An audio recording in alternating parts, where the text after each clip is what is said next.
ما تاسو ته دا خبرې د دې دپاره وکړې چې تاسو د تینده خوړلو نه بچ شئ، نو هغې به تاسو د عبادت خانو نه وشړي. او بېشکه داسې وخت راتلونکی دی څوک چې تاسو قتلوي هغې به دا ګمان کوي چې په دې کار کولو سره هغې د خدای پاک خدمت کوي.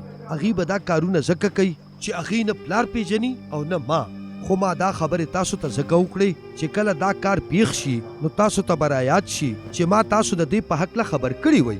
ما تاسو ته دا خبرې د اول نه ځکه ونه کړې ځکه چې زه تاسو سره وم. خو اوس زه هغه چا ته روان یم چا چې زه رالیږلی یم. اوس په تاسو کې هیڅوک زما نه دا تپوس نه کوي چې ته چېرته روان یې. خو دا کمې خبرې چې ما تاسو ته وکړې په هغې ستاسو زړونه غمجن شول. خو زه تاسو ته رښتیا وایم چې دا ستاسو دپاره بهتره ده چې زه لاړ شم، ځکه که زه لاړ نشم نو مددګار به تاسو ته را نشي. خو که زه لاړ شم نو هغه به زه تاسو له راولېږم، او کله چې هغه راشي نو هغه به دنیا د ګناه او د صداقت او انصاف په باب کې ملامته کی. د ګناه په باب کې ځکه چې هغې په ما ایمان نه راوړي، د صداقت په باب کې ځکه چې زه پلار لزم او تاسو به ما نور ونه وینئ، او د انصاف په باب کې ځکه چې د دې دنیا سردار یعنی شیطان مجرم کړی شو.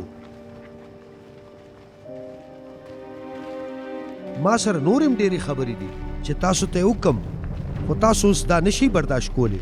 خو چې د حقیقت رخ راشي نو هغه به تاسو د حقیقت طرف ته بوځي، ځکه چې هغه به د خپله ځانه خبرې نه کوي، خو هغه څه به وایي څه چې د خدای پاک نه اوري. او تاسو ته به د راتلونکو واقعاتو په هکله پیشګویي کوي.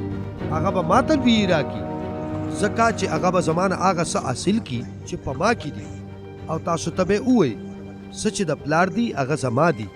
په دې وجه ما تاسو ته وفرمایل چې هغه به ما نه هغه څه حاصل کړي څه چې په ما کې دي، او تاسو ته به یې وښایي.